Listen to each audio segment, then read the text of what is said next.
La empresa DAC, Diagnóstico, Asesoramiento, Capacitación Salinas, va a hablar sobre un tema, el dolor precordial, sobre todo en situaciones de emergencia y en consulta externa para los médicos y para ustedes los pacientes. Cuando una persona tiene dolor precordial, lo más importante es determinar aquellas situaciones que ponen en peligro la vida de la persona, como los síndromes coronarios agudos, saber si el paciente tiene un síndrome aórtico agudo o si el paciente tiene un cardioembolismo pulmonar. Generalmente son cuadros agudos que se acompañan de molestias sistémicas como hipotensión, taquicardia. En el caso del ciclo coronario agudo, el paciente llega a emergencia, lo más importante es tomarle un electro. Con el electro podemos rápidamente saber si hay un infarto tipo elevación del ST o infranivel ST. También podemos hacerle troponinas, a veces altas sensibles, que 3-4 minutos ya se puede obtener una respuesta, más que el valor absoluto, una valoración continua de las troponinas, que es el signo delta, la disminución o el aumento. Para descartar un síndrome aórtico agudo, que generalmente la disección pondría en peligro la vida del paciente, nos podremos ayudar en la rayos X de Tórax. Lo más importante que todo lo precordial se debería hacer, y una tomografía, tomografía computarizada, que nos podría ayudar para ver si hay una disección de la aorta. En cambio, un tromboembolismo pulmonar con cardioembolismo de las cámaras derechas, un ecocardiograma nos podría ayudar bastante a ver el paso del trombo o en su caso alteraciones de la pared de la motilidad. Estas situaciones generalmente son en emergencia. Estas situaciones generalmente se pueden presentar en emergencia. Pero el paciente también debe saber que cuando no son estas causas, que se podrían hacer diagnóstico diferencial en emergencia, hay un sinnúmero de causas que son causas de dolor precordial. Entre otras causas tenemos las causas cardíacas, como hemos hablado, la cardiopatía isquémica con necrosis, las isquemias coronarias con arterias coronarias normales. Esto es muy importante que usted médico también sepa que a veces el descartar arterias coronarias normales no descartan la isquemia, porque el paciente pudo haber tenido un vasoespasmo coronario, el paciente puede tener una enfermedad por Takotsubo o corazón roto, o el paciente tiene una miocardiopatía hipertrófica, el corazón grueso, y por esto es el dolor precordial. La miocardiopatía por estrés es muy frecuente actualmente en situaciones estresantes. Hay alteraciones de la motilidad de la pared con elevación de troponina y cambios eléctricos. La miocarditis, de ahí la importancia de todo dolor precordial, sobre todo pacientes que tienen antecedentes, procesos virales, procesos infecciosos, estrés demasiado, se debería tener troponina y NT-proBNP, que nos ayudaría a saber si el paciente tiene miocarditis, y también cambios inespecíficos en el electrocardiograma. La estenosis de la válvula aórtica es otra de las causas de dolor precordial, prolapso de la válvula mitral. Como vemos, hay un sinnúmero de causas cardiológicas que son causa de dolor precordial. Pero no solo eso, hay otras causas muy importantes que existen, como son las causas pulmonares respiratorias, como son la hipertensión pulmonar, que causa estrés del corazón derecho y dolor precordial, los síndromes aórticos agudos, sobre todo la disección aguda de la aorta o el aneurisma, embolia pulmonar, como ya le hemos dicho, el neumotórax o el hemotórax, el neumomediastino, procesos neumónicos, dolor puta de costado, bronquitis, pleuritis y también tumores a nivel pulmonar son causas de molestias de dolor precordial. Entonces, si bien es cierto, una de las causas más importantes es el infarto agudo de miocardio, pero el paciente y el médico debe saber que hay otras causas de dolor precordial. Tenemos también las causas gástricas, como la colicistitis, la pancreatitis, la hernia hiatal, la enfermedad por reflujo gastrointestinal, la enfermedad de úlcera péptica, el espasmo esofágico y la dispepsia.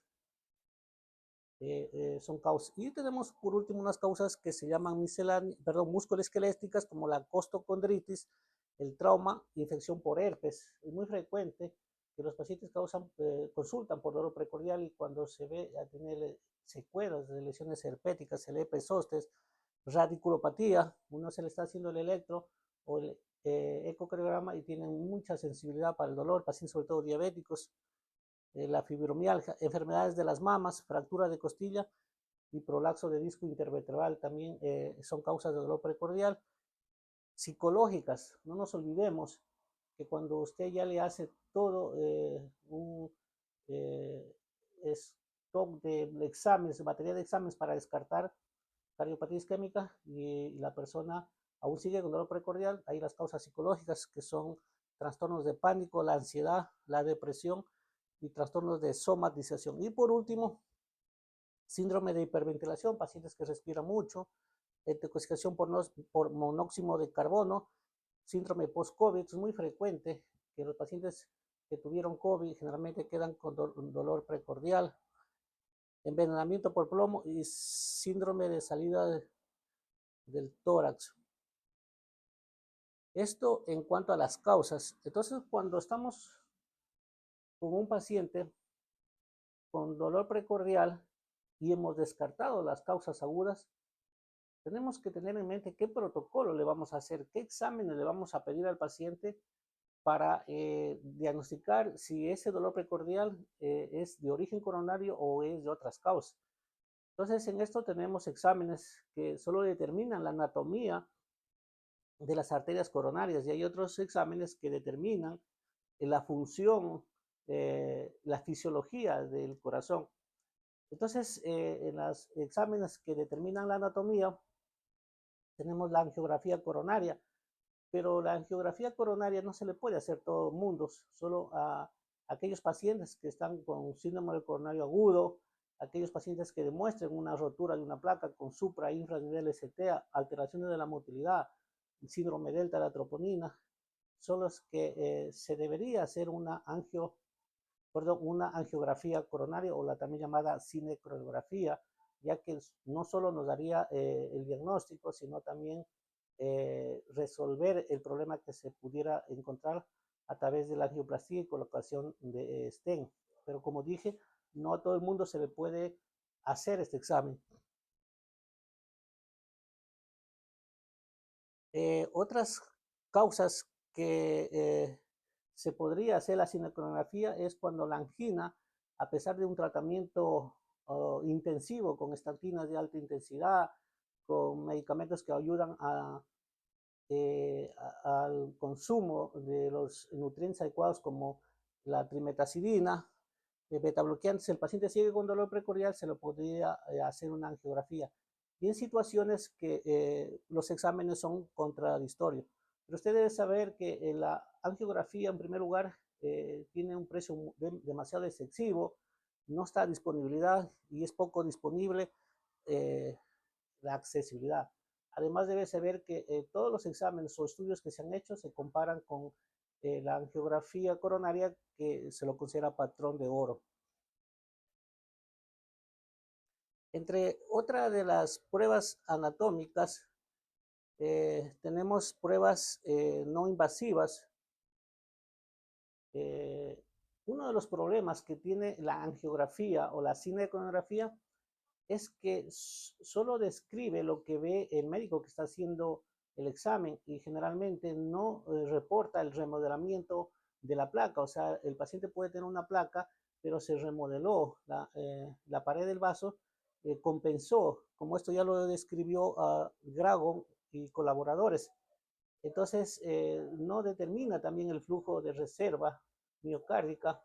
De ahí que hay que tener presente en eso cuando los hemodinamistas nos envían el reporte de arterias coronarias normales, porque simplemente es lo que ellos ven y no ven estas otras funciones. De ahí que se puede complementar con eco intravascular coronario o tomografía por coherencia óptica, que nos ayudarían a saber si en cierto lo que ve el hemodinamista es cierto.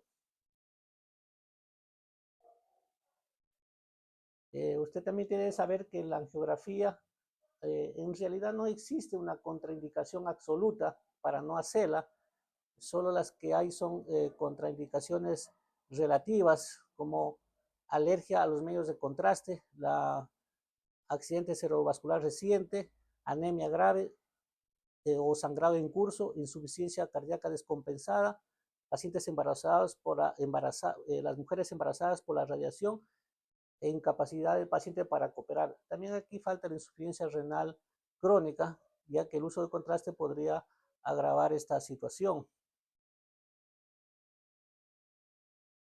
Debes saber también que la cinecoronografía no es un proceso que tiene libre de complicaciones.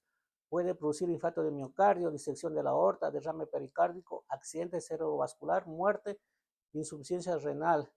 Como les dije anteriormente, de ahí que cuando la creatinina está mayor de 1.4, 1.7, siempre es conveniente que le valore el nefrólogo. Entonces, eh, concluyendo, la cinecografía no se le puede hacer a todo el mundo, sino las indicaciones precisas. Otro examen que se puede hacer es la tomografía computarizada cardíaca. Este nos determina el calcio de las arterias coronarias. La ausencia de calcio nos dice que este paciente al menos va a tener libre de problemas mucho largo tiempo, ya que la mortalidad cuando el calcio es cero es muy bajo del 2.2% a los 10 años y puede ser útil en pacientes de bajo riesgo.